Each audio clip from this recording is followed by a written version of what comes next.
Senhoras acadêmicas, senhores acadêmicos, estamos hoje dando sequência ao ciclo de conferências do mês de junho, cujo tema, como todos sabem, é Vozes da África na Cultura Brasileira.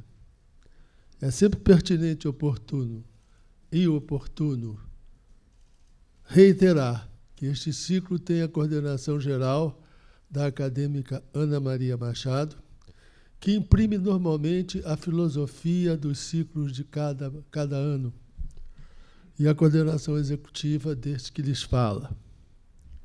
Dirijo também aos senhores que nos prestigiam, às senhoras e senhores que nos prestigiam com a sua presença alentadora nesta casa, todas as quintas-feiras, aos internautas que nos acompanham à distância, e espero que apreciem as nossas conferências com direito à manifestação pelo site da Academia. Hoje teremos o gratíssimo prazer de ouvir falar sobre a repercussão, a presença africana ou as vozes da África na música brasileira, na palavra de Haroldo Orfeu Costa. Haroldo Costa é ator, jornalista, escritor, diretor e produtor cultural, nascido no Rio de Janeiro, eu não vou dizer o ano, para preservar o nosso tempo, né? Começou a carreira profissional como ator no antigo Teatro Experimental do Negro, fundado por Abdias Nascimento. Participou da montagem de O Filho Pródigo, de Lúcio Cardoso, e teve como colegas de grupo nomes que fariam história. Ruth de Souza, Grande Otelo, Milton Gonçalves. No teatro, viveu o protagonista da peça Orfeu da Conceição, cujo nome eu acabei de incorporar ao seu sobrenome, de Vinícius de Moraes, e foi o primeiro ator negro a atuar no Teatro Municipal do Rio de Janeiro. Como diretor de musicais na TV Globo, esteve à frente dos programas Musicalíssima, Oh, que delícia de show, Terci Espetacular, Discoteca do Chacrinha, Concertos para a Juventude, entre outros. Criou a importante Companhia de Danças Folclóricas e Populares Brasiliana, com a qual viajou por 25 países. Escreveu nos jornais Última Hora, O Globo, Para Todos, Leitura. E participa sempre do júri do Estandarte de Ouro da Globo. Dirigiu o espetáculo Brasil Canta e Dança, produzido pela Globo. É autor de 15 livros, entre eles Fala Crioulo, É Hoje as Escolas de Lã, 100 anos de Carnaval no Rio de Janeiro, Política e Religiões no Carnaval, Salgueiro, Academia de Samba, que ele colocou no currículo em caixa alta, não sei porquê. Ernesto Nazaré, pioneiro do Brasil. Com a palavra, para nosso prazer, Haroldo Costa.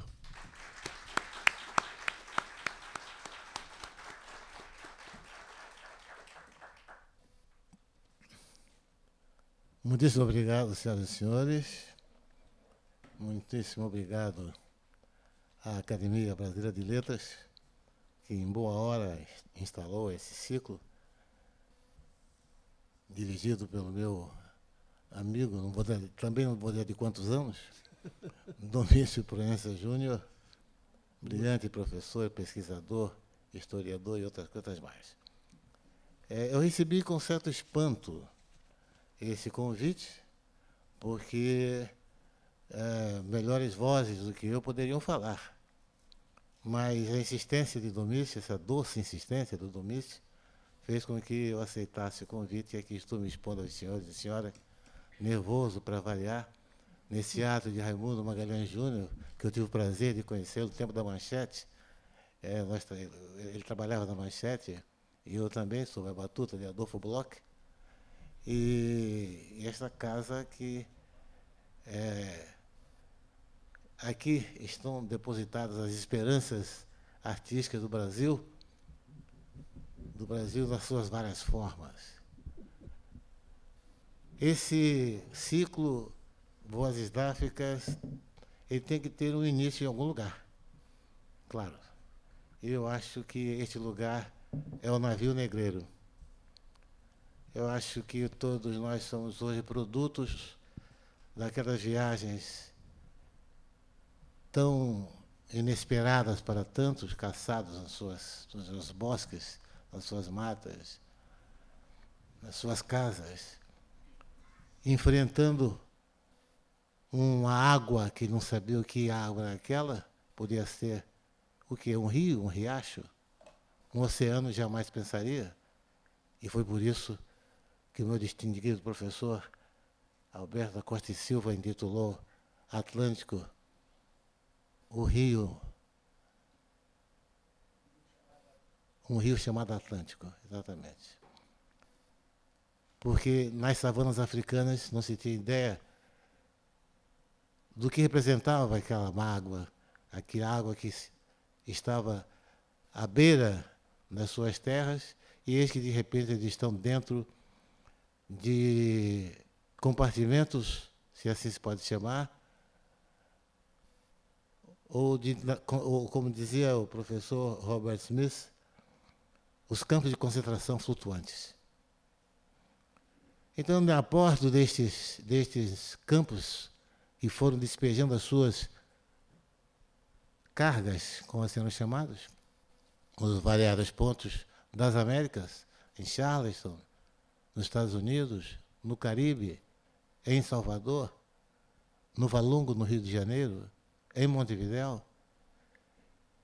E aí eram despojados, eram entregues à sua própria sorte, uma sorte que mudava a cada momento, como poderia mudar a cada momento o sofrimento que era a única coisa que restava daqueles seres, se assim podiam ser chamados, diante do infortúnio, diante do inesperado, diante do encontro com sabe-se lá o quê.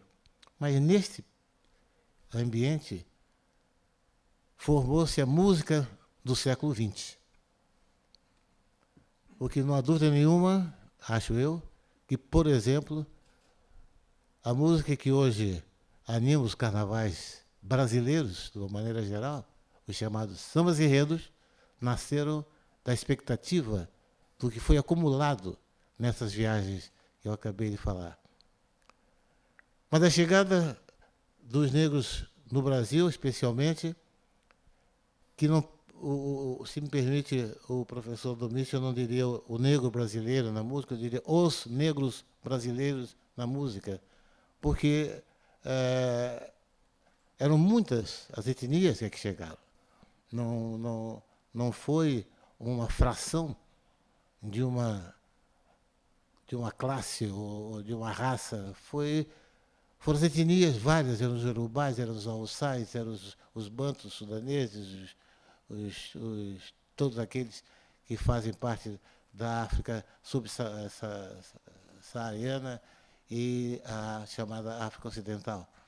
Então, todas essas figuras deram o seu aporte de contribuição para o que mais tarde seria chamada de música das Américas. No Brasil, particularmente, nas senzalas onde nada era permitido, a não ser descansar para o dia seguinte e dormir, ali nasceu o lundu, de volta da sua terra original, que era Angola. O lundu foi, sem dúvida, o primeiro vagido da música brasileira. Sem instrumentos, os instrumentos eram feitos no próprio corpo. Eram as mãos que batiam, eram os pés que socavam a terra. E ali, nesse ritmo, eram criadas danças que depois invadiram a chamada Casa Grande. O lundu foi o primeiro tipo de música de exportação do Brasil, muito antes de Carmen Miranda, porque o Domingos Caldas Barbosa, sacerdote, poeta, cantor, ele propagou o lundu tal qual ele ouvia nas senzalas ou nas pequenas festas realizadas nos dias de folga, e cristalizou essa observação e criou, a partir dali, o lundu que mais tarde, não muito mais tarde, invadia a Casa Grande, mais domesticado, porque as danças do lundu eram danças, segundo todos os historiadores, de grande lascividade, eram danças do corpo a corpo, quase explícito, mas que era também o desafogar daquelas almas penadas no sentido mais amplo da palavra. Domingos Caldas Barbosa foi o primeiro autor, cantor, poeta brasileiro que foi para a corte levando uma novidade. E essa novidade era o lundu. 2 grandes criadores de lundus tivemos nesse período. Era o próprio Domingos Caldas Barbosa e Gregório de Matos, o Boca do Inferno,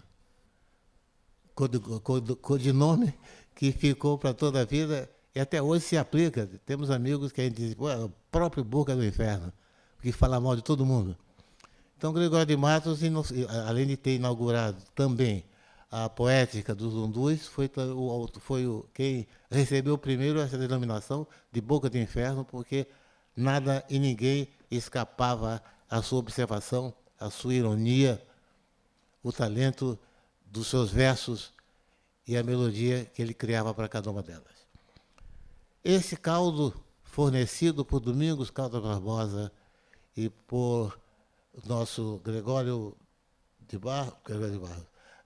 Matos, deu o alicerce para que as danças intertribais, porque, como nós falamos antes, não havia uma raça e sim várias etnias que traziam os seus sentimentos religiosos, traziam as suas canções de trabalho. E nesse meio todo, o lundu foi surgindo e sendo adaptado e sendo alicerçado para a Casa Grande com as músicas e as melodias e as letras que eles sugeriam. Então, ali começa, a meu ver, ali começam os primeiros passos da música brasileira, que vem no desenvolvimento permanente e tendo os negros, ou o negro como queiram, o grande motivo, o grande motivador dessas mudanças que foram ocorrendo e que, na verdade, ocorrem até hoje. O lundu também propiciou o aparecimento de uma outra dança que já chegou pelo Cais do Porto, chegou atraído e trazido pelos marinheiros, especialmente da América Central, que traziam a habaneira, que é um tipo de música e de dança também que tinha muita lascividade e que, se encontrando com o lundu, deu o que mais tarde nós conhecemos como o machixe. O machixe é produto deste momento de encontro e foi usado também, observado e foi incluído nesse cardápio de ritmos de música brasileiros. O machixe teve sua grande aparição no momento em que Arthur Azevedo escreve uma peça, e nessa peça, que teve um título em francês, La Fille de Madame Argot, que, ao ver dos cariocas, transformou-se na filha de Madame Angu, o que já denota o caráter libertário do carioca, no sentido de inventar coisas e títulos. E o machixe, que é a única, junto com o tango, eles formam uma dupla muito especial, né? A Brasil e a Argentina têm, desde esse momento, uma rivalidade cordial. Porque o tango também é uma dança, o próprio nome tem uma origem africana, e que foi desenvolvido também no Porto de Buenos Aires, e dali invadiu as grandes casas de festa proibidas para alguns, onde se dançava o tango e depois a milonga.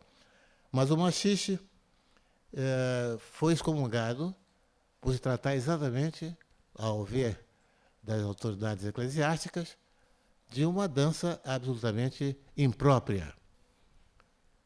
E com isso, o machixe ficou marginalizado, mas não desapareceu, muito antes, pelo contrário. Porque nos instrumentos e nas vozes dos 8 batutas, Pixinguinha e o seu pessoal, e foi para Paris, para Boate Scheherazade, e lá apresentaram ao mundo o machixe. O machixe apareceu, especialmente na música do Jota Tomás, chamado Vamos Sarandá, ou Vamos Saravá, que tomou conta da Europa, e o machixe, juntamente com o tango, foram os ritmos mais apreciados pelos bailarinos e dançarinos, e bailarinas e dançarinas das noites parisienses. O machixe tem a propriedade de ter ganho várias feições em vários lugares do Brasil, mas sempre com uma característica, além do seu aspecto musical e coreográfico, mas também da sua observação ao que acontecia no Brasil naquele momento. Tomás Antônio Gonzaga, nas cartas chilenas, reproduz uma dança que era o lundu, que é exatamente aquilo que o machixe incorporou. A lascividade, como ponto principal, mas também o sentido da libertação corporal. O machixe foi também admitido pelas classes dominantes, no sentido que também fizeram os seus machiches. Dizem que não tão bons quanto os outros, mas tinham um pouco de todos aqueles condimentos que faziam da dança e do canto uma expressão que era uma expressão nacional. E por isso o machixe foi devidamente entronizado em várias crônicas, em vários livros, em várias revistas, dali em diante, e foi tomando conta do aspecto do ambiente musical brasileiro, criando o caminho para uma música que era diferente da música europeia, porque ela absorvia, ela, numa atitude antropofágica, ela comia literalmente os europeus, e todos aqueles chegavam com suas polcas, mazurcas, valsas e tais. E o negro estava lá, porque ele era a base, não só a base da população, pelo seu número de pessoas que aqui estavam, mas também pela sua base de transferência cultural. Uma transferência cultural que se deu ao longo dos tempos e que foi sendo acrescentada à medida que as coisas iam acontecendo e os talentos iam surgindo. Nesse conflito melhor dizendo, não é um conflito, mas nessa adaptação entre os valores musicais brasileiros e o que nos eram trazidos de fora, foram aparecendo figuras notáveis que criaram uma base definitiva para a música brasileira. E eu tenho a impressão que quem personifica exatamente esse perfil é Ernesto Nazaré. Ernesto Nazaré, que nasceu, não era negro, mas era quase, porque nasceu na beira do morro do Inheco, que era na Zona Norte, teve só um professor de piano na vida, e foi esse gênio que se instalou no Brasil e que criou uma série de composições e de harmonias e de tratamento musical que deram a base da música nos inícios do século XX. Ernesto Nazaré, juntamente com o Catulo da Paixão Cearense, que é outra figura notável, que tinha sua música não aceita fora dos lugares da malandragem dos pobres, dos pretos, Mas tem um momento de glória quando Dona Naide Tefé, quebrando todas as regras possíveis, naquele instante, convidou para tocar num sarau no Palácio do Catete. Dona Naide Tefé, casada com Hermes da Fonseca, era uma mulher, como se diz hoje, à frente do seu tempo. Era uma grande chargista, era o Chico da época, fazia grandes e interessantes desenhos e, sobretudo, observações.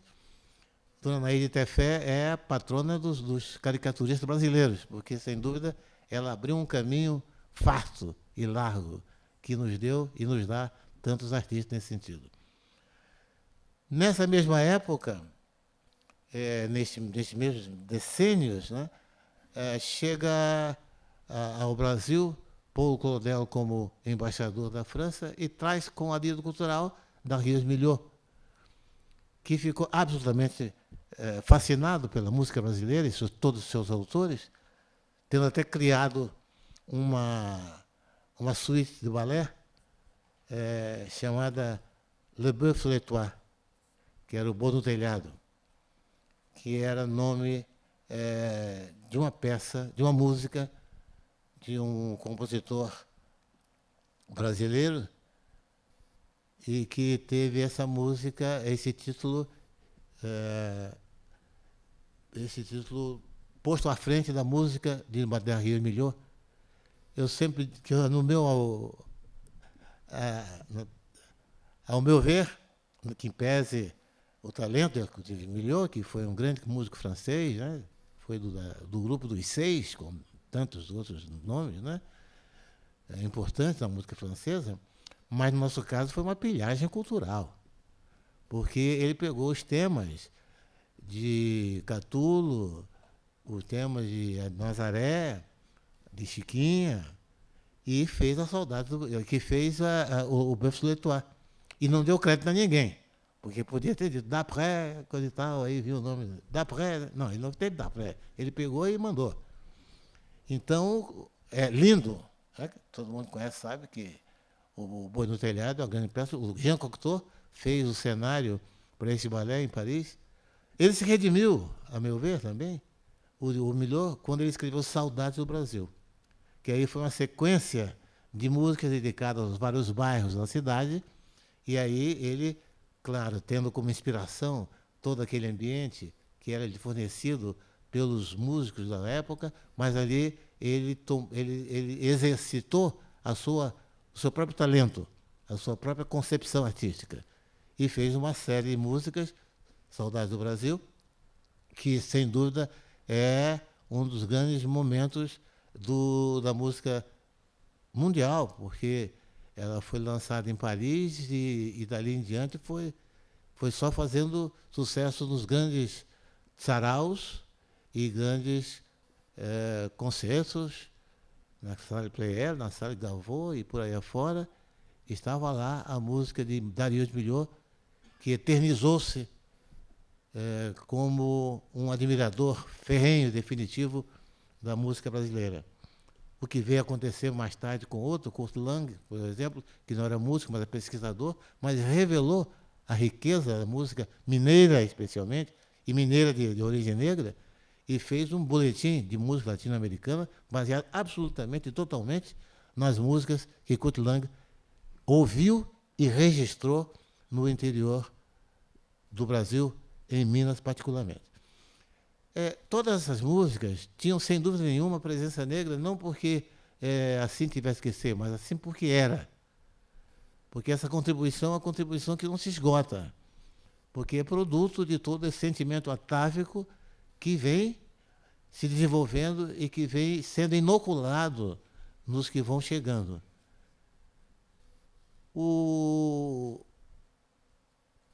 Nesse momento, o samba não existia como um ritmo definitivo, mas existia como uma concepção.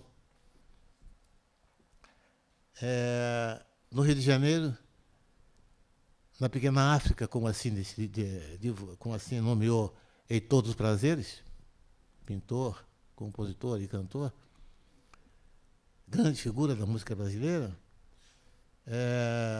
na casa da tia Ciata, que era na Praça 11, ali era o grande ambiente da criação musical carioca. Ali iam todos que depois fizeram o alicerce dessa música. Ali ia Alfredo da Rocha Viana Filho, Pixinguinha, ali ia o Donga, Ernesto dos Santos, ali ia João da Baiana, ali ia Mauro de Almeida, que era cronista de carnaval e assinava como Peru dos Pés Frios. E é com esse nome que aparece também no disco Pelo Telefone. Pelo Telefone é uma música do Ernesto dos Santos com o Peru dos Pés Frios. E é a certidão de nascimento do samba. Porque o Donga, em momento de grande lucidez, ele registrou na Escola Nacional de Música, pelo telefone, e na partitura escreveu a palavra samba. Então, aí nasceu oficialmente o samba, que foi tomando caminhos diversos, intérpretes diversos, mas sempre impressionando pela observação que fazia dos dias daqueles momentos, das pessoas daquele momento e, sobretudo, das lembranças, que eram lembranças coletivas. Na casa da tia Ciata, as festas começavam nas sextas-feiras, segundo os cronistas, e alguns testemunhos, não existem poucos, mas tem, onde se faziam as liturgias das cerimônias afro-brasileiras, ou naquele momento mais afro do que brasileiras, porque elas estavam sendo adaptadas.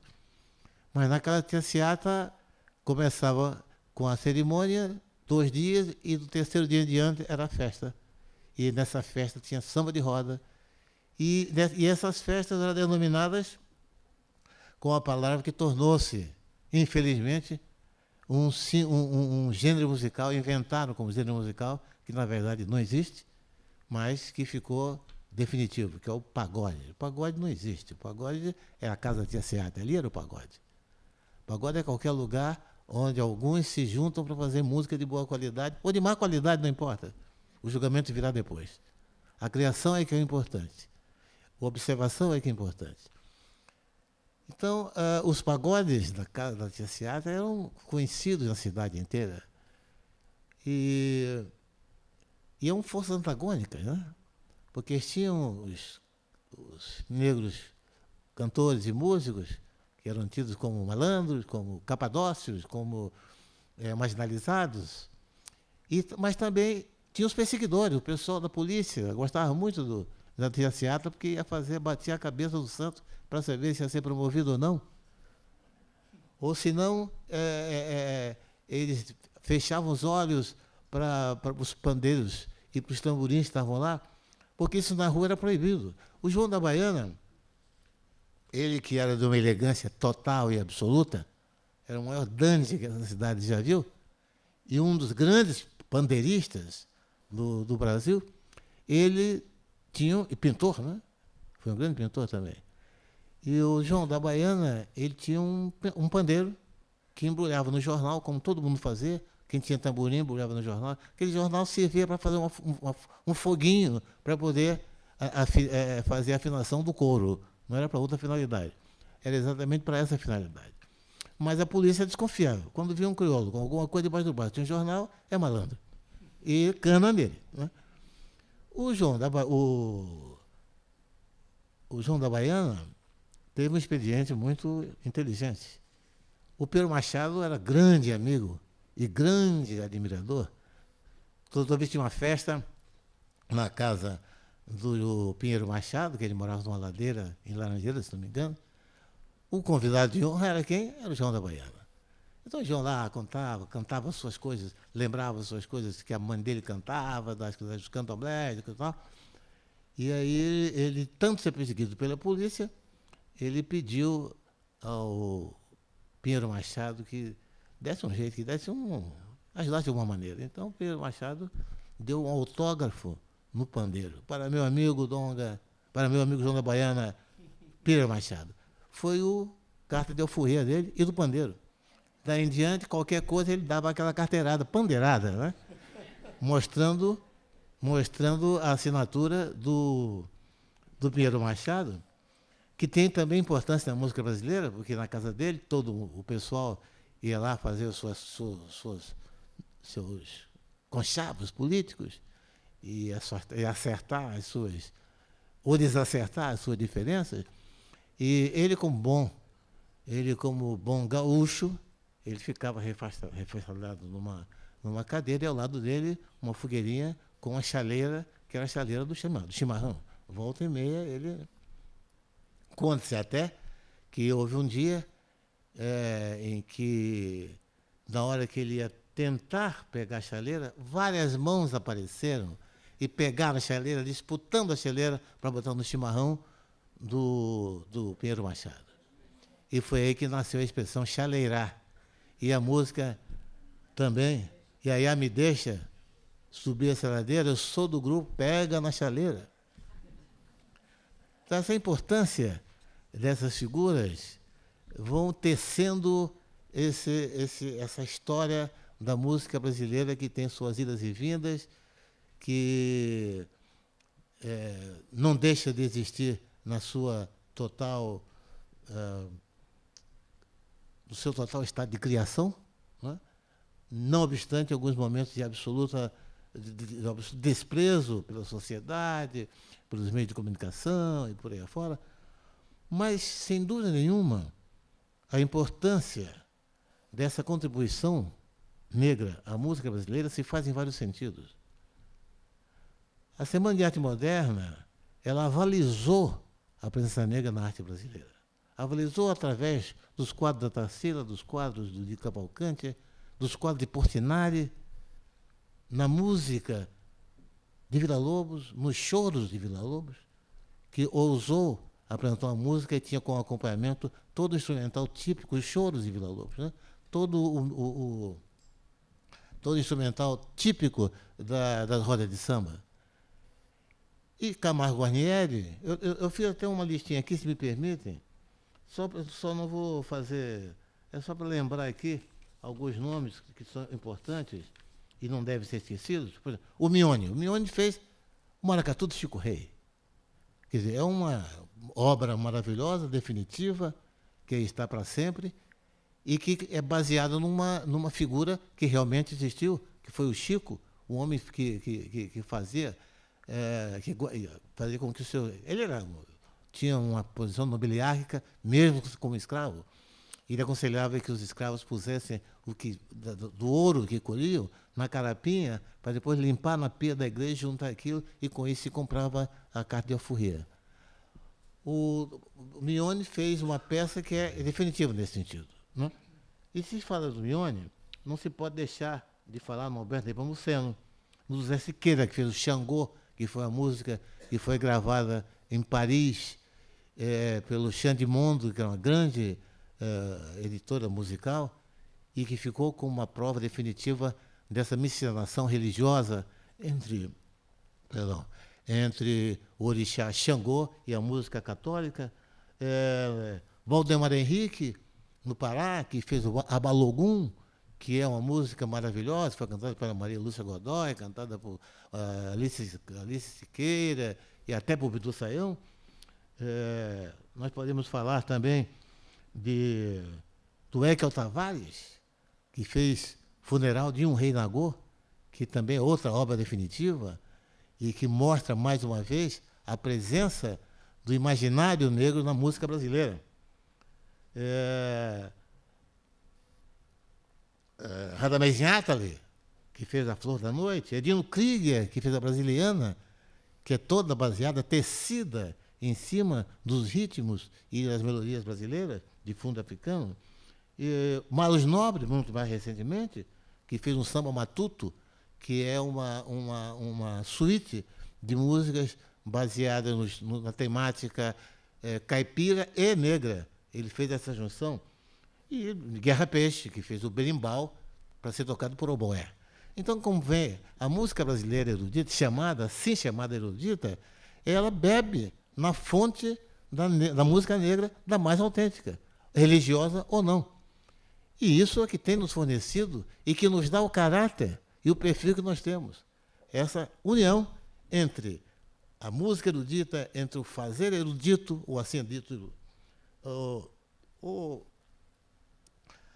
mais do que isso, revelar a um público, nacional ou não, de quanto pode o talento brasileiro da sua origem até os dias de hoje. Essa fusão na música brasileira, que se deu e se dá ainda, no campo erudito, claro que está se dá no campo da literatura também, isso é evidente, né? Não vamos falar, se vamos falar de Jorge Amado, então, como dizia o Monarco, que é um compositor e talentoso compositor, presidente de honra da Portela, ele diz: se eu for falar da Portela, hoje eu não vou terminar. Então, se for falar de Jorge Amado, hoje eu não vou terminar.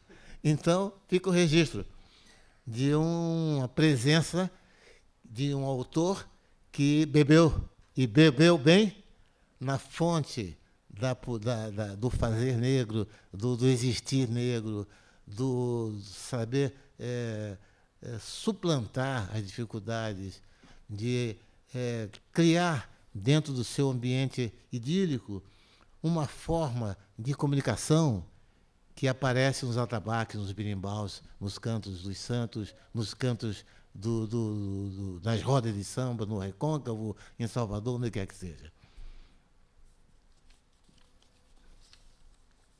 Eu não vou ler isso tudo, não, hein? Não se assuste.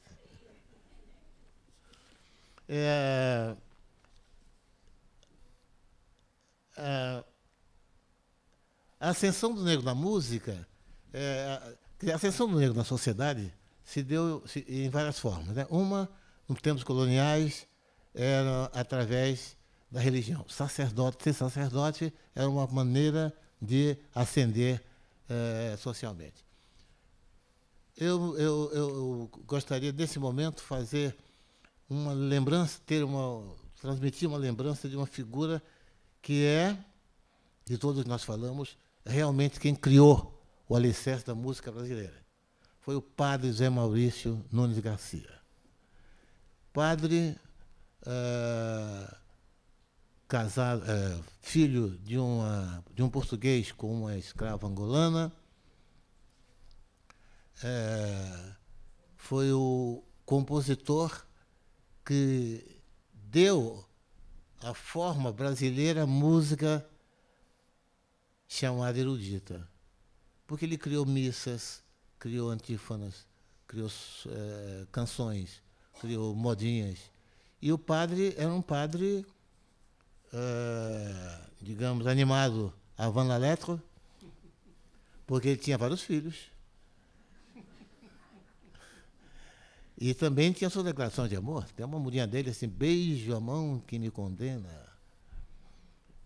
E o nosso padre, ele quando Dom João VI chegou ao Brasil, João VI, como todo mundo sabe, gostava das artes, entusiasmou-se, adorou o nosso padre Zé Maurício, que foi logo nomeado, quando assim que ele viu os primeiros recitais, foi nomeado mestre capela da Catedral do Rio de Janeiro. O Zé Maurício, ele assim como Mozart teve o Salieri na vida dele, o padre Zé Maurício teve um Salieri na vida dele, que foi o Marcos Portugal, que foi trazido, que era um grande erudito, um grande músico, que veio com todas as honras, com todas as pompas e tal. Ele vinha também, ele não veio com o João VI, ele veio um pouco depois, mas ele morria de ciúmes do padre, porque aonde o Dom João VI estava, o padre estava atrás. Então o padre bobeou, o padre pegava um órgão e tocava um negócio, todo mundo ficava de boca aberta. E o Marcos Portugal achava aquilo, o negócio dele era Haydn, ele era amigo de Haydn, amigo de Beethoven e tal. E aquele neguinho ali no órgão não estava legal, né? Não estava fazendo o script. Mas, apesar disso, depois ainda chegou um outro para ajudar, mas esse foi o Sigmund Neukomm. O Sigmund Neukomm veio um pouco depois, veio com a Comissão Francesa, né? Quando veio o Debré e tal. E o Sigmund Neukomm também, quando viu, falou: o que é isso? Não pode ser. Porque o nosso padre simplesmente, se me permite um termo, arrasava. Ele chegava e dava o recado dele inteiro. E criou uma das mais belas peças que nós podemos conhecer, num momento trágico, numa situação inteiramente trágica, e numa dessas coincidências que só a história pode explicar.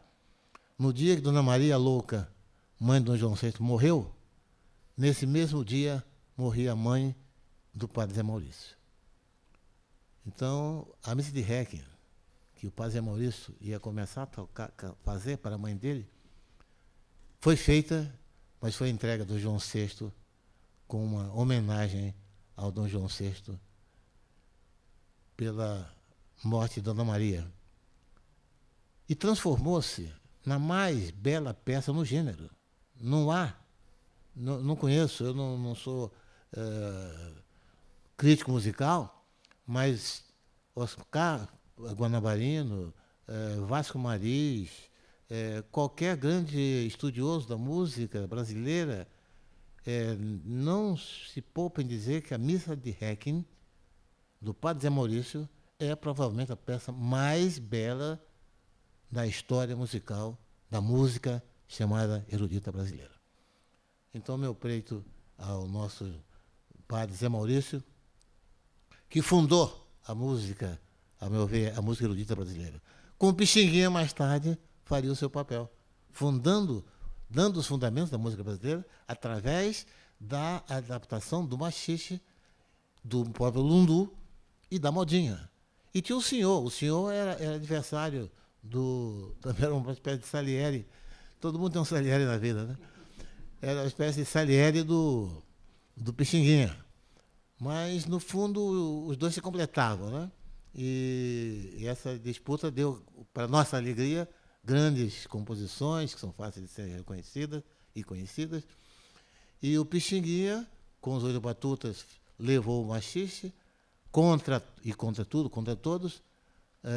Não fosse o Arnaldo Guendler e o Edmundo Bittencourt, o Pixinguinha e o seu turno não teria saído do Brasil, porque ninguém queria deixar, né? Não é deixar no sentido exato do verbo, mas achavam estranho que um bando de crioulos fosse para a Europa representar o Brasil. Porque iam pensar o quê? Que só tem crioulo no Brasil. O que não é verdade? Ou quase.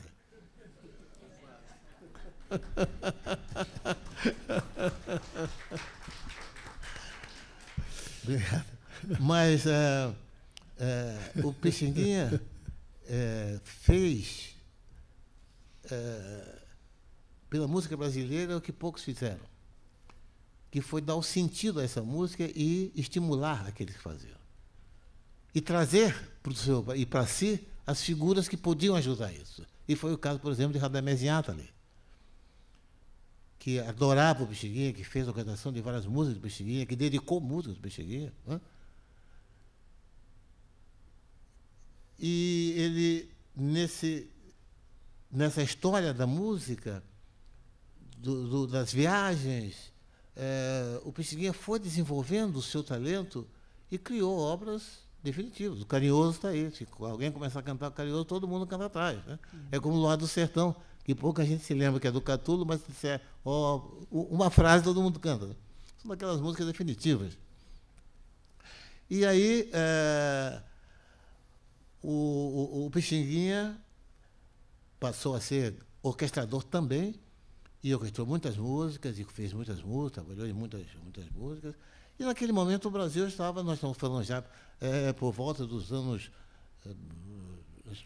20, foi 28, foi o samba e tal, 30, o rádio estava começando nos 40, 30, 40, né? Ana Rosa, o pessoal da Vila, coisa e tal. Patrício Teixeira, que é o nome fundamental. Patrício Teixeira era um violonista maravilhoso, que foi professor de vários cantores e atores e músicos. Foi professor de Nara Leão. Nara Leão sempre disse isso. Eu devo que eu sei a Patrício Teixeira, que era uma pessoa humilde, um negro que vivia no seu próprio ambiente. Ele não ousava muito, a não ser quando carregado à força para fazer um programa de rádio ou fazer como o Simval Silva, que era chofer da Carmen Miranda e fez um dos maiores sucessos que a Carmen Miranda teve, né? Então, essas presenças são importantes, porque isso é o fermento da música brasileira. São as figuras que fazem da música brasileira o que ela é hoje. E a presença do negro não é uma coisa paternalista, não é uma observação apenas acadêmica, não, é mais do que isso. É a base, é o fundamento, é o alicerce do que é a música brasileira. Isso se manifesta em várias coisas e em várias pessoas. Ari Barroso, quando fez Aquarela do Brasil, que é a música brasileira, provavelmente a mais conhecida do mundo todo, né?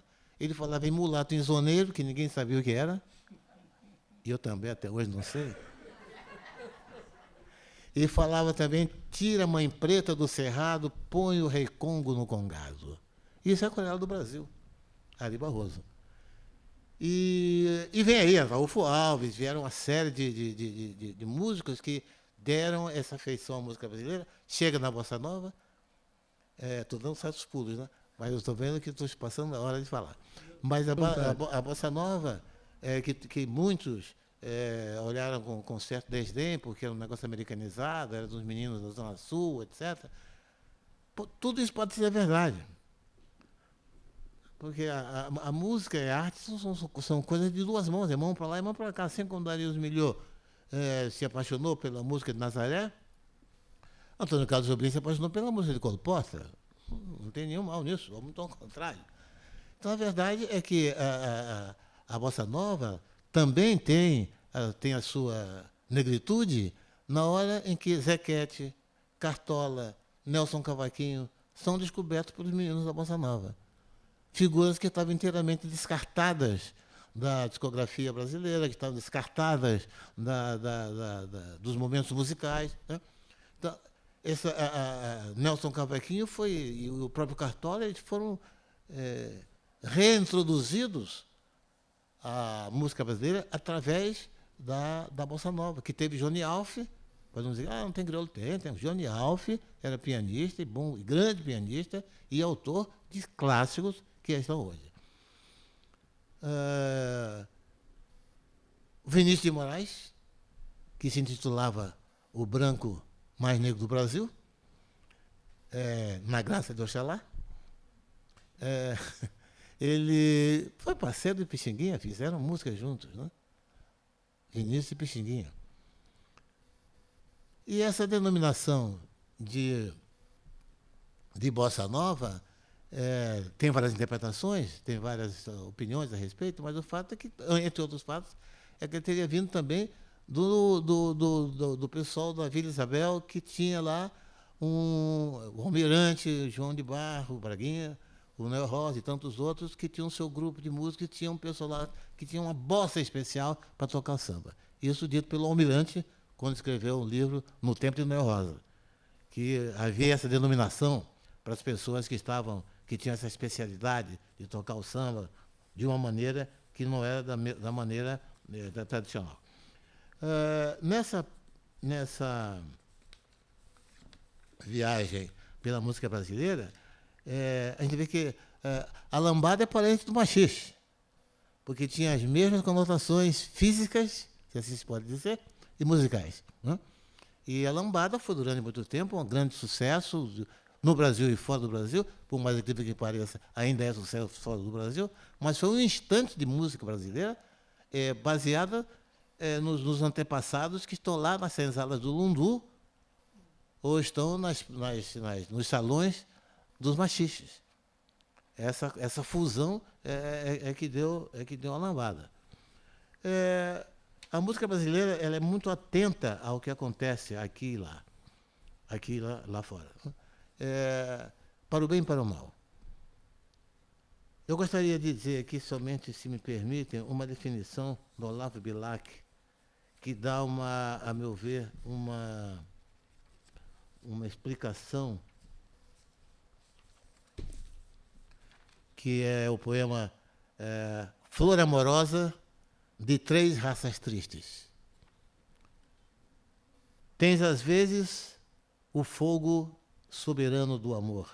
Encerras, na cadência, acesa em requebros e encantos da impureza, todo o feitiço do pecado humano.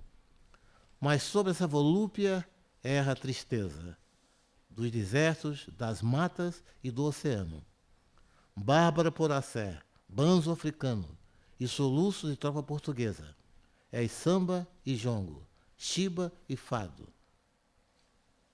cujos acordes são desejos e orfandades de selvagens, cativos e marujos. E em nostalgias e paixões constantes, lascivo amor, beijo de 3 saudades, flor amorosa de 3 raças tristes. Eu acho que isso define o caráter da música brasileira em todos os tempos. E mesmo hoje, o funk. O funk é uma realidade que não se pode negar. Há quem não gosta, mas não pode ignorar. É uma manifestação tipicamente de populações desassistidas, de pessoas tentando encontrar o seu lugar, mas que têm o talento de fazer música. E é claro que trazido também pela onda americana do rap e do funk, que é o Brooklyn é o pai do funk, mas nós temos hoje, nessa mocidade que faz o funk e que, através dele, externa as suas ambições, esperanças, angústias, decepções, mas que não deixam de acreditar em si mesmo. Tem um funk e tem uma letra que, se eu encontrar aqui, vai ser ótimo.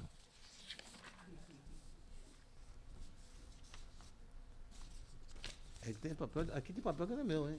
É no seu papel, mas tem papel que não é seu. Não é você aí. Aqui, te contei. Eu gostaria de falar só um pouquinho sobre um negócio, uma fase importante, um fato importante da música brasileira e da presença do negro brasileiro na música, são os sambas e sambas e enredos. A história do Brasil é cantada pelos sambas e enredos. Eu acho feliz do povo que pode contar a sua própria história cantando, e nós podemos fazer isso. E se hoje Zumbi dos Palmares está no panteão dos heróis nacionais, se Chica da Silva foi reconhecida, se as 3 missões jesuíticas no Sul, os jesuítas e os guaranis, que foram dizimados pelo Vaticano e que faziam uma república socialista, uma república de escambo, uma república de liberdade, e foi dizimado, quer dizer, isso virou samba-enredo. Não fosse samba-enredo, ninguém ia saber disso. Então, o samba-enredo cumpre uma função histórica, didática, muito importante. E o funk também. É lá que eu queria chegar. O funk tem... já perdi outra vez? Vai para aqui, rapaz. Desculpa, hein? Não, isso aí não é seu. Está aqui, está aqui. É o seguinte. O funk diz o seguinte. Eu falei da Bossa Nova e não falei no Orfeu da Conceição, não por minha causa, mas por causa do Vinícius e do Tom, que transformaram um compositor negro e de morro, numa figura helênica, como Orfeu, cantando as luas e canções para sua Eurídice. Então, foi um momento, dentro da história brasileira também, da história musical brasileira, foi o pré-Bossa Nova, porque o Orfeu da Conceição mais... Eu estou exagerando o tempo? Não, vai, estou te controlando, fica tranquilo. Controle remoto. O Orfeu, obrigado. O Orfeu não foi apenas uma peça de teatro, já se bastaria em sendo uma peça de teatro, mas foi um movimento cultural que agitou a cidade. O Vinícius, com aquele seu charme, aquela sua disposição permanente para o álcool e para o amor, ele juntava gente em torno de si que embarcou nesse grande projeto. Hoje seria um projeto. O grande projeto foi o Orfeu da Conceição. Os cartazes foram do Esclia, da Dianira, do Raimundo Nogueira. O Jorge Amado abriu o jornal dele para todos, que tinha na época, né? Para várias reportagens. O Barbosa Lessa tinha a revista Leitura, também aderiu. Houve um grande momento de adesão. Oscar Niemeyer topou fazer o cenário. Quer dizer, dito isto, eu acho que não... É um momento importante na história. Foi o pré-Bossa Nova. Foi dali que nasceu a dupla e foi dali que a música brasileira deu a grande virada. Mas, para voltar ao funk, está difícil chegar no funk, mas vou chegar. O funk diz o seguinte: Eu só quero ser feliz, andar tranquilamente na favela onde nasci.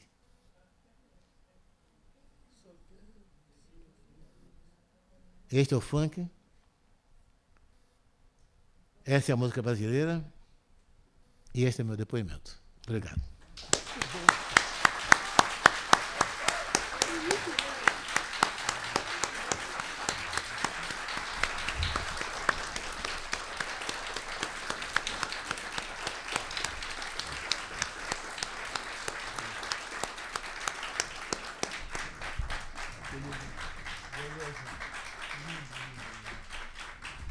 Muito obrigado. Eu quase repetiria uma frase que eu vi ainda há pouco.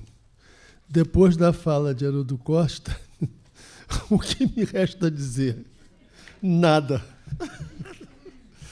Mas eu vou só dizer que Haroldo Costa nos ofereceu um painel amplo da presença da África na música do Brasil. Estou sensacionalizando o óbvio, como eu gosto de dizer. Começou com uma referência aos navios negreiros, ponto de partida de uma história de sofrência, de resistência, de constante busca de afirmação da identidade cultural da etnia, que, infelizmente, como mostrou com muita clareza aqui José Vicente, persiste e se superlativa na atualidade. Destacou a pluralidade de vozes, sons e gestos que constituiriam a chamada música, não só do Brasil, ele foi mais longe, a presença negra na música das Américas. Não sem razão, nos trouxe o exemplo do tango ao lado do lundu, ao lado do machixe, e com a ênfase exigida, discorreu sobre o histórico e a importância do samba. Fechou o ciclo, que começou com o lundu, ele fechou com a bossa nova e com o funk do Só Quero Ser Feliz, andar tranquilamente nas favelas do país. Né? Na favela em que eu nasci, não sou bom de letras, sou bom de música. Né? E mostrou com clareza as dimensões da influência africana na música do Brasil. A academia só resta agradecer sensibilizada a sua belíssima contribuição a este ciclo, né? E não fique tranquilo que você vai voltar outras vezes. Né? E convido a todos para a próxima conferência, que se realizará no próximo dia 27, quinta-feira, quando o cineasta e professor na próxima quinta-feira, dia 27 de junho, quando o professor e cineasta Joel Zito de Araújo falará aqui sobre o negro no cinema brasileiro. Gratíssimo a todos pela presença.